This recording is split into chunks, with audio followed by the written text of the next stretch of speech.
Good morning students, welcome back to the class. Today we are going to discuss regarding the different structures of an operating system. So we are having different structures of an operating system. Majorly they are monolithic structure, layered structure, microkernel structure, client server structure, virtual machine structure, and the last one is exokernel structure. So these are the different structures we are going to have in the operating system, and it is one of the very important question. If they have asked you regarding the structure of an operating system, you have to explain all the six structures you are going to have.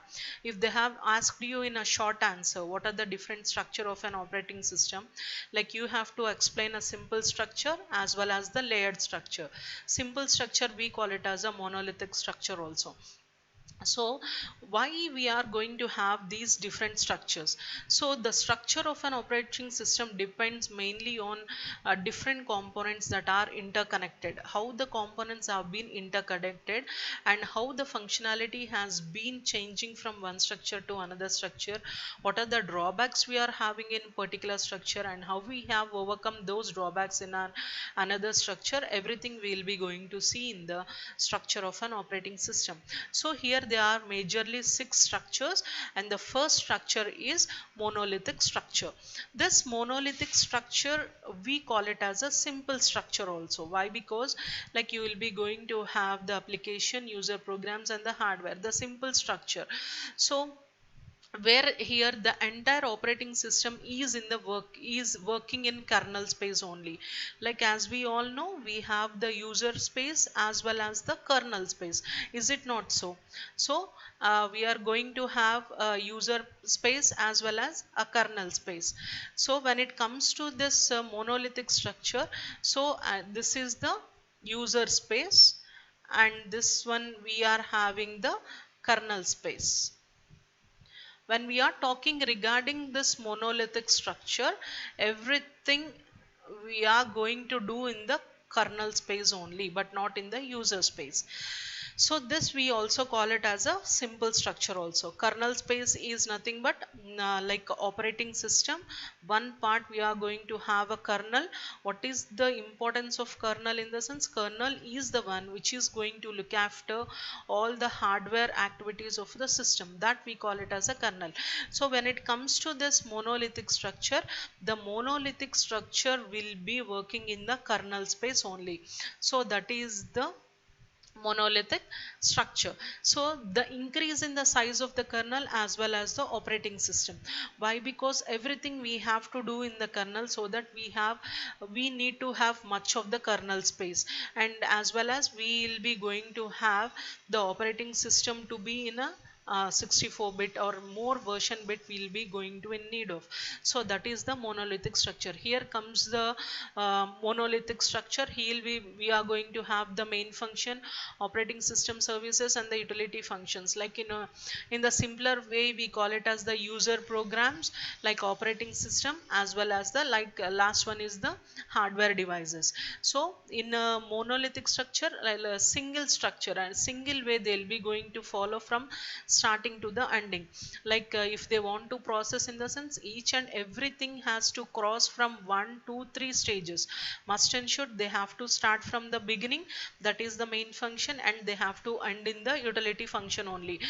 There is no possibility of coming from OS services, and there is a no possibility of skipping the main function, or there is a no possibility of skipping the utility function. So if anything wants to do in the monolithic structure, in the sense they have to come from the starting, application program, operating system, and the hardware devices. Like they has to use all the three. But what is the drawback you will be going to have find in this? First we'll be going to know regarding the advantages of monolithic kernel. Why? Because the execution, the major part is the execution is very fast when it comes to the monolithic structure. And the services, that is memory management, as we have all seen, the functions or the services provided by the operating system are process management, memory management, file management, scheduling. All these are the services that are going to be provided by the operating system. All these services are is going to be very much fast. Why? Because they are all implemented under the same space. The thing is they are implemented in same space, that is the kernel space. So we need not go for the user space, or we need not shift to the kernel. Why? Because each and everything we have dumped in the kernel space, so the execution is going to be very much faster. Some programs are, if the some programs are there in user and some programs are there in kernel, means we have to shift from user mode to the kernel mode, which is going to take much amount of time. But in the monolithic structure, mono means, as the name itself indicates, a single. In a single space we are dumping all the things. As we are having all the data at a glance, the execution is very much faster in this monolithic structure. A process runs completely in a single address space. That is the major advantage of monolithic structure. But it is going to have drawbacks too. So what are the drawbacks of this monolithic structure is, suppose if any service fails in the monolithic structure, it is going to fail the entire system. Why? Because each and everything we are dumping in a single space.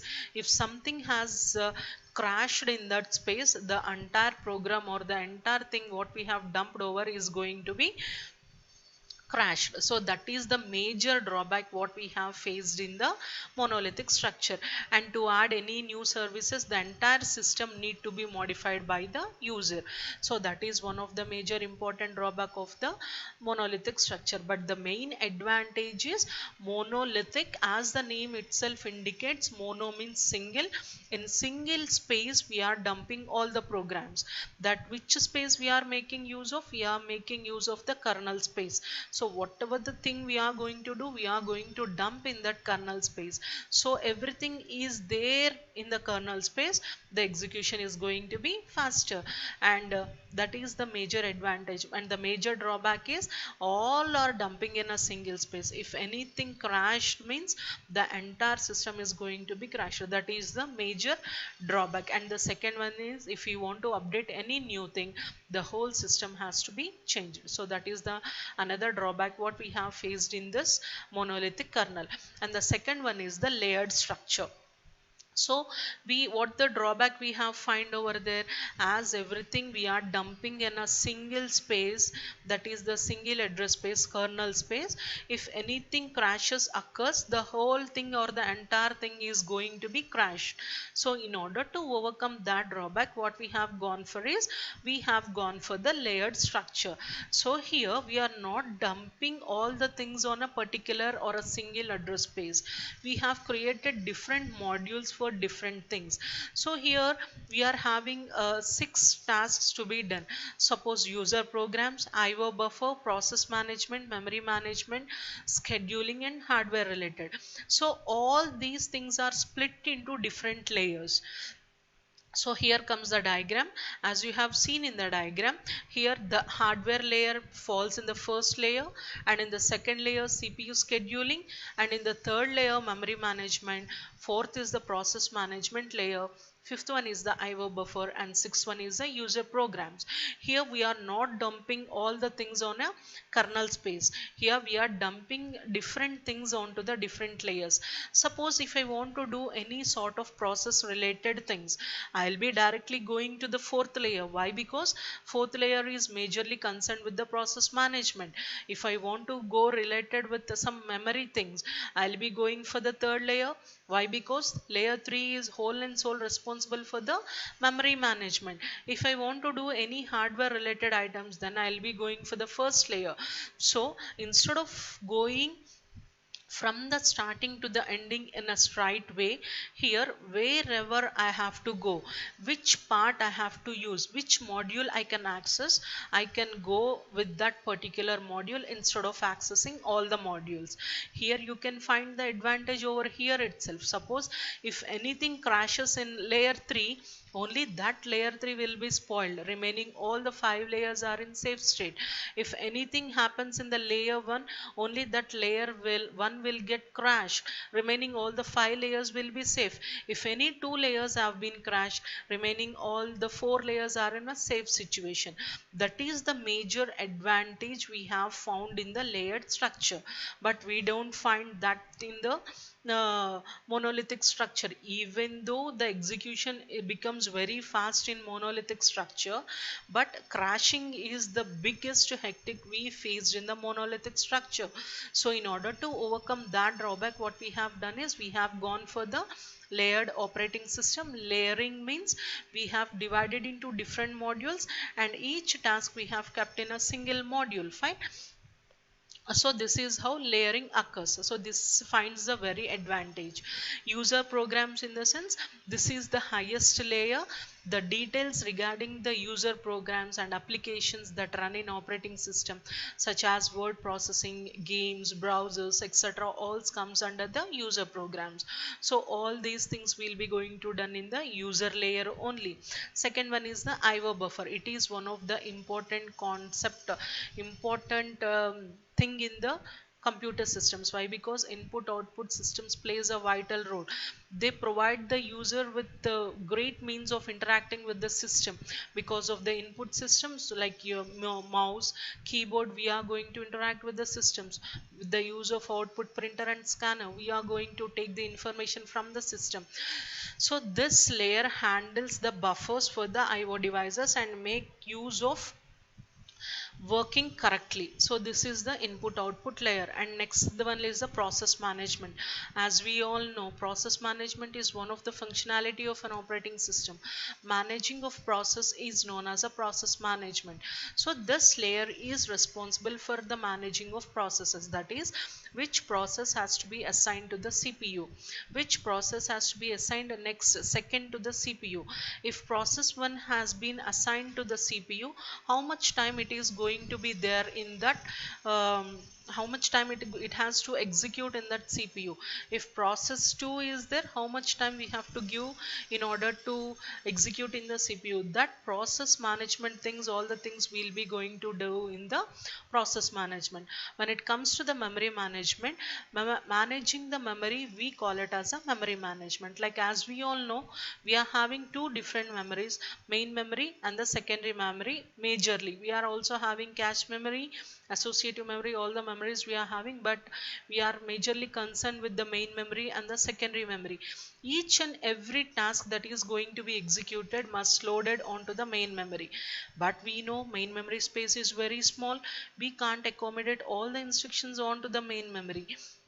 So which instructions are to be loaded onto the memory, which instructions are deleted from the main memory, so that we can give space for the new process. So all these things will be going to comes under the memory management. This is one of the layer. And next one is CPU scheduling. CPU scheduling is this layer going to deal with the scheduling of processes for the CPU. Like as we all know, many number of processes will be there for the time of CPU, but only one process will be allocated to the CPU. Fine. When the processor should enter onto the system, when the processor should leave the CPU, which process has to be allocated to the CPU again, how much time we are giving for the process to be there with the CPU, all these things will be going to see in the CPU scheduling. And finally the last one is the hardware. This is the very important one, which is going to interact with all peripherals with the system, that is mouse, printer, keyboard, scanner, etc. All the hardware parts are going to be interact with the system. So this hardware layer is the lowest layer in the operating system. This is how we have been overcome the drawbacks what we have faced in the monolithic system. So this is the layers. Like as we are having 6 layers, each layer is responsible for doing a particular task. If we want to do any particular task, we can directly go to that particular layer, do the task and coming back. So if anything crashes, only particular layer will be crashed, but not the whole system. So that is the advantage of you having the layered structure. Next comes the microkernel structure. Microkernel structure, as the kernel is the most important or core part of an operating system, which is going to manage all the hardware systems or the hardware system resources. Like this kernel acts as a bridge between the user and the computer hardware, as we all know. So microkernel structure, in the sense, in the kernel we are giving some space to the microkernel. As you have seen in this diagram, kernel we are having. In this kernel only we'll be going to have the microkernel, which is going to contact directly with the hardware parts. So what are the benefits we are having in this microkernel is, like microkernel are modular and are having different modules can be reloaded, uploaded, modified, changed, etc. So as the modules means, modules is always a plus point. So if anything needs to be done, we can do with that particular module only instead of going to any other different modules. These microkernels are very secure and safe. Only those components are those components which we want to execute, that component we have to execute. We shouldn't touch the other components. So microkernel contain few system crashes as compared to the monolithic systems. Why? Because monolithic means as everything dumped at a single place, obviously we used to have many of the crashes. So this is the microkernel structure. So what is the disadvantage of microkernel? In the sense, these are very expensive compared to normal monolithic systems. So switching from one mode to another mode needs some sort of procedures, which is going to be very much a bit difficult to switch from the user mode to kernel mode, or from the kernel mode to user mode. That switching of process is going to be a bit difficult in this microkernel, and the performance of the microkernel can be in different and may lead to some problems. So the performance is going to be reduced because of that context switching from one state to user mode to kernel mode to user mode, and changing of mode bit. All these things need a bit understanding. So this is the drawback of this microkernel system. And next one is the client server structure. The best example of client server structure is the internet what we are going to use, and we are the clients, and the server we are going to have.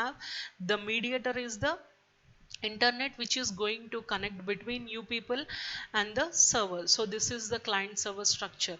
So in this client server structure, so when the client sends a request for the data to the server through the internet, the server accepts that required process and delivers the packets. So this request has been back to the client, and clients do not share any of their resources. Example of client server model is, the best example is the email. So what do you mean by a client? Client means a person or an organization who are using a particular services, we call it as a clients. What do you mean by a server? It means a person that serves something, we call it as a server. So when it comes to the client server architecture, so here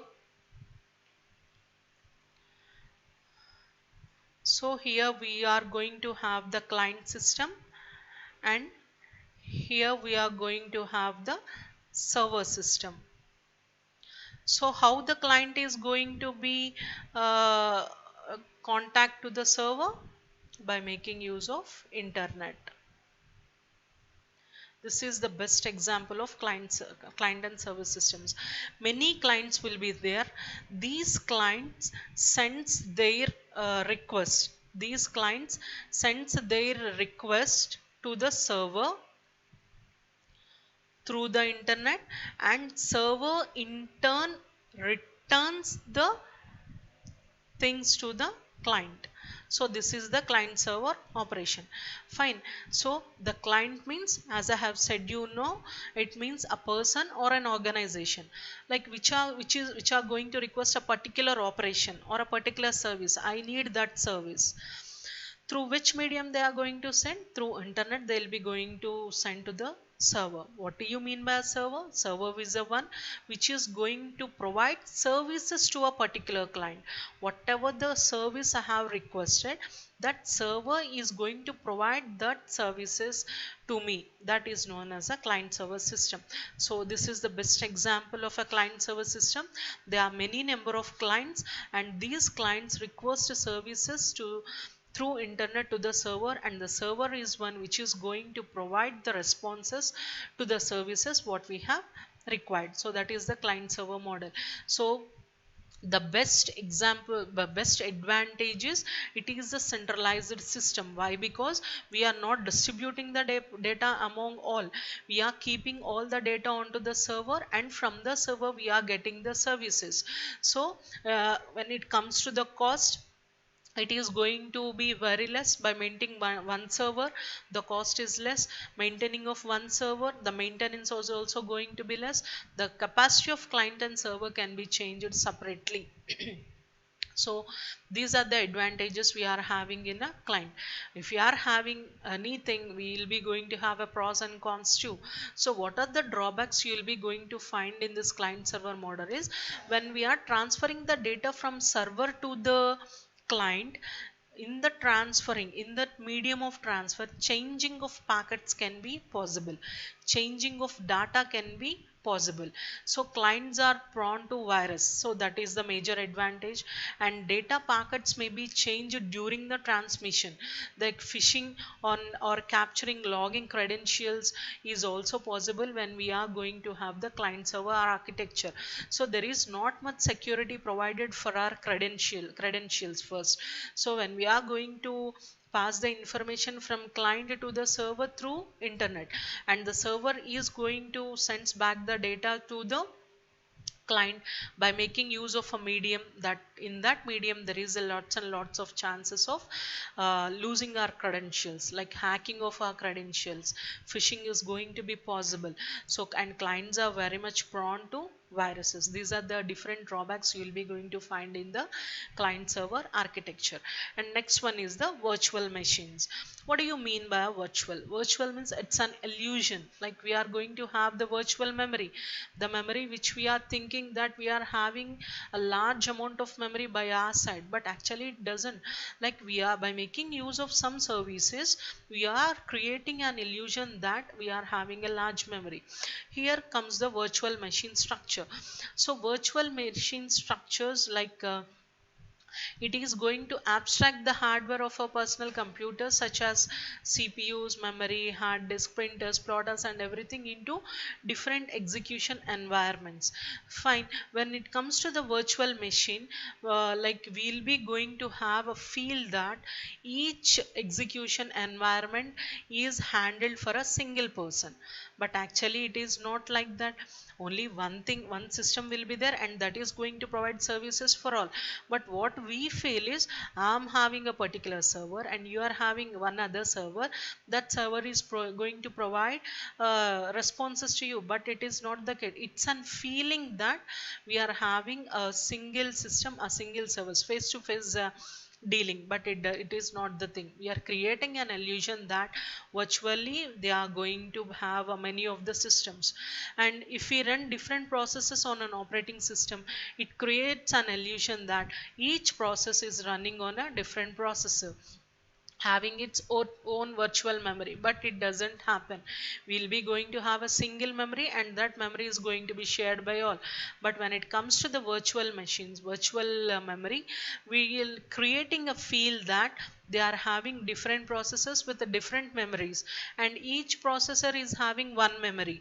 But it is not that thing. Only one memory will be there, and we are creating an illusion that each process is having only one memory. So this is the virtual machines. So the advantages is, each virtual machine is completely isolated from all other virtual machines. So that is the biggest advantage we find over here. Like virtual machines is going to have a separate instruction structure and different architecture for real computers, and it is going to have the maintenance is very easy, and the convenient is very easy. Recovering of data is very much easy in the virtual machines. What is the major drawback you will be going to find in the virtual machines is, these virtual machines can affect by other running virtual machines. So that is the drawback you will be going to find in the virtual machines. Virtual machines are not as effective as a real one. These virtual, in the sense we are creating an illusion, that's it.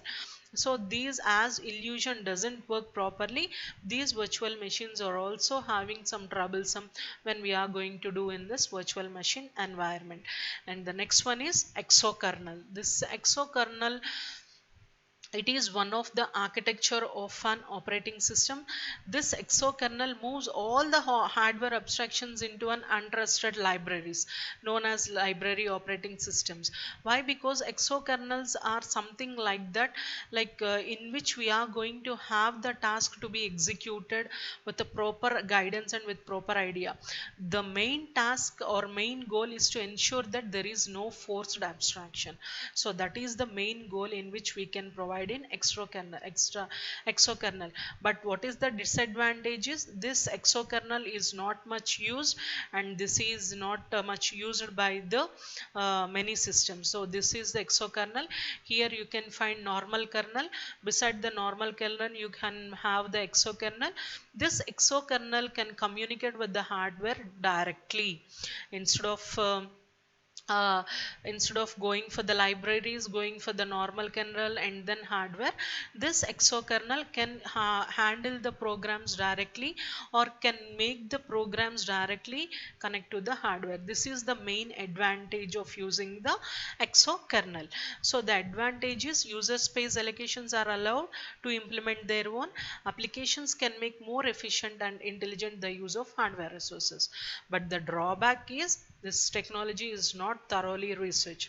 So this is the drawback of an exokernel. So this is how we used to have the different structures of an operating system.